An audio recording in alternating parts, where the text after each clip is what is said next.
संगम में ये सिर्फ नदियों का ही पवित्र संगम नहीं है, बल्कि कई संस्कृतियों और विचारधाराओं का भी एक संगम है।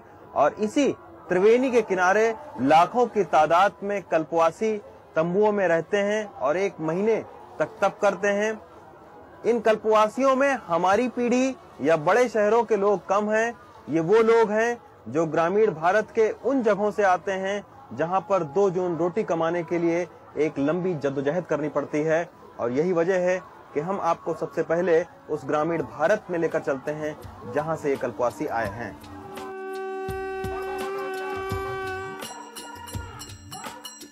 दिन के उजाले में हो सकता है भीड़ एक जैसी लगे, लेकिन जैसे ही सूरज छिपता है नदी के 2 किनारों का फर्क बड़ा हो जाता है।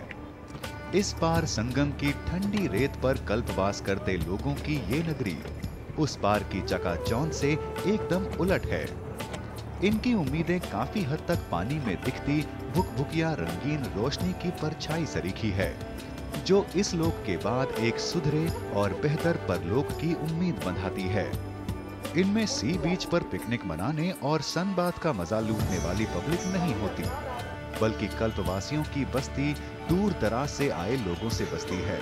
जब घर के बूढ़े बुजुर्ग 1 महीने के लिए परिवार से विदा लेकर यहाँ आते हैं, आस्था और उम्मीद की ऐसी यात्रा जिसकी शुरुआत गांव की गलियों और आंगन से होकर संगम पर खत्म होती है। नमस्कार, अपने सहयोगी सुधीश राम के साथ मैं हूँ रवीश रंजन शुक्ला। मैं इलाहाबाद से करीब 40 किलोमीटर दूर एक छोटे से गांव में मौजूद हूँ। ठंड और कोहरे से लिपटे ग्रामीण भारत की इन्हीं कच्ची पक्की पगडंडियों से शुरू होता है महाकुंभ के मोक्ष का सफर। ये वो लोग हैं जो 21वीं सदी या कलयुग में रहते हुए भी जिनका भरोसा सतयुग और द्वापर युग में है। ये वो लोग हैं जो 2 जून रोटी के लिए दिन भर कड़ी मेहनत करते हैं। कल्पवास एक तपस्या का सफर है और इस सफर में धार्मिक भोलापन, आस्था और अगले जन्म में मोक्ष की आशा भी है। 1 बीघे के किसान राम शिरोमणि के घर गहमा गहमी का माहौल है। अनाज की बोरी बंध रही है। बहुएं चना चबेना भी तैयार कर चुकी हैं। 70 साल के राम शिरोमणि अपनी धर्मपत्नी के साथ कल्पवास पर जा रहे हैं। बाबा ईया का दिल लगाने के लिए 3 साल के पोते और पोती भी जा रहे हैं। और हाँ, तुलसी जी भी जा रही हैं पुजाई के लिए। महीने भर का जो कल्पवास होता है उसकी तैयारी भी काफी दिनों से होती है। और मैं इस वक्त एक छोटे से गांव तिरती में मौजूद हूं। यहाँ पर राम शिरोमणि जी का परिवार भी कल्पवास करने के लिए जा रहा है। आप देख सकते हैं कि कई सामान घर से बाहर है। तैयारी बिल्कुल अंतिम चरण पर है। आइए चलते हैं, देखते हैं राम शरण जी की तैयारी कहाँ तक पूरी हुई है। ये बताइए दादाजी कि ये सारा सामान है, बाहर भी आपका सामान रखा हुआ है।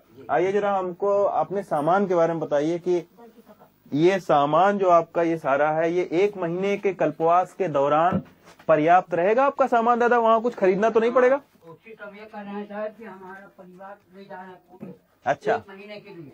अच्छा, यदि मान लो थोड़ा बहुत कम हो गया हाँ, तो उसमें से थोड़ा हमको लेना भी पड़ेगा। हाँ, या बच गया तो हम वापस आ जाएगा। अच्छा, तो आप जा रहे हैं कल्पवास करने के लिए, दादी जी जा रही हैं और ये नाती जा रहा है हमारा। 3 साल का नाती भी जा रहा है? 3 साल का नाती भी जा रहा है। 1 नतनी जा रही है। 1 नतनी भी जी। अच्छा, आपको क्या लगता है कि ये कल्पवास क्यों जरूरी है आपके लिए? आपको वहाँ पे किस चीज का आनंद मिलता है कि आपको लगता है? आनंद जाते हैं, कथा पूजा सुनते हैं साहब। हाँ। और वहाँ अपन आनंद लेते हैं, गंगा जी का स्नान करते हैं। हाँ। गंगा जी से प्रार्थना करते हैं कि हमारा भी उद्धार हो, हमारे परिवार का उद्धार हो, हमारे घर गांव का उद्धार हो, यही करने जाते हैं। अब आप सोचिए, दिल्ली में एक पड़ोसी दूसरे पड़ोसी को नहीं जानता है, लेकिन राम शिरोमणि जी जो कल्पवास करने जा रहे हैं, इनकी ये अपेक्षा है, ये इच्छा है कि उनका तो भला हो ही, पूरे गांव का भला हो। यही एक सोच जो है, यही एक आस्था है और दूसरे के प्रति जो हमारा नजरिया है, वही ग्रामीण भारत को अद्भुत भारत बना देता है। India's #1 news app just got even better. Download NDTV's new app. Fully optimized for retina display. Full screen view. Faster response time. And Sudoku. NDTV's new iPad app. Download now.